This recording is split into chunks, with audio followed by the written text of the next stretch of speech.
In June 2026, President Donald Trump took to Truth Social and declared an immediate end to the standoff in the Middle East.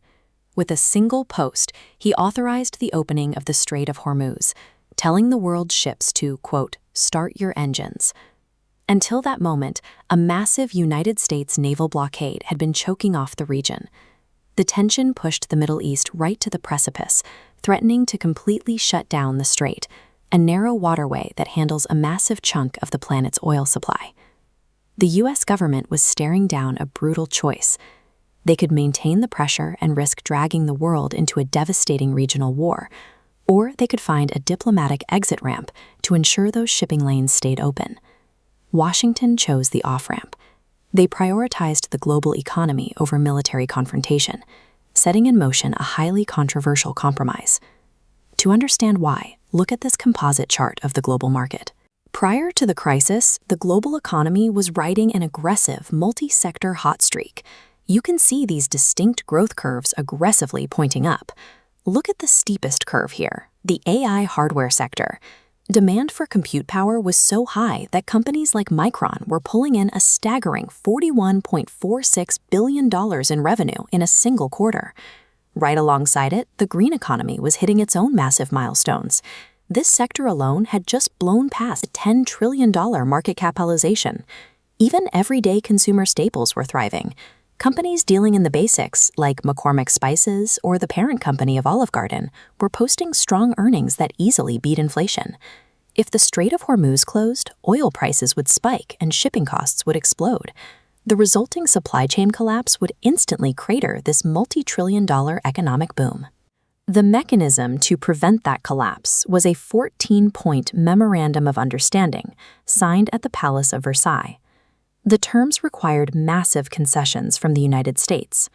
Washington agreed to lift the naval blockade, remove all sanctions on Tehran, and coordinate a reconstruction plan loaded with $300 billion in funding.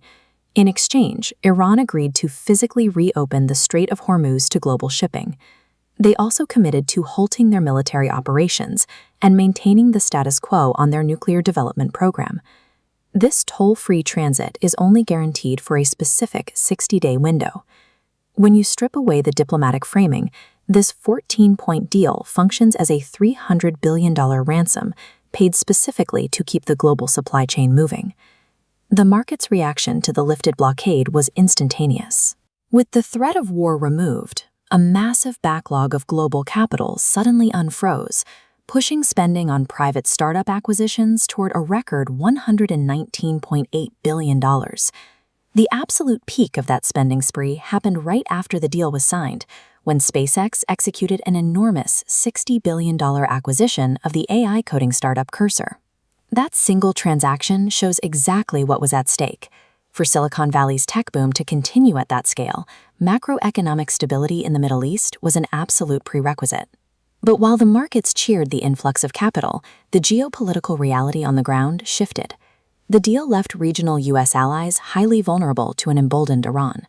For Israel, the agreement fails to dismantle the proxy militant group Hezbollah in Lebanon.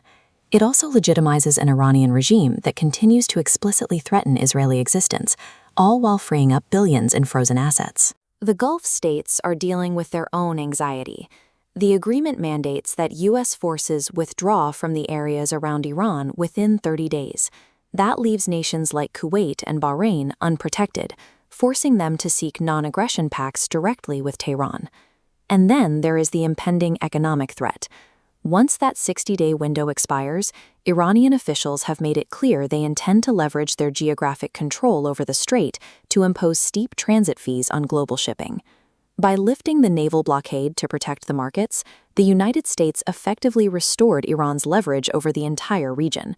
The world traded long-term strategic security for a short-term economic high. Capital is flowing freely today, and the cargo ships are moving.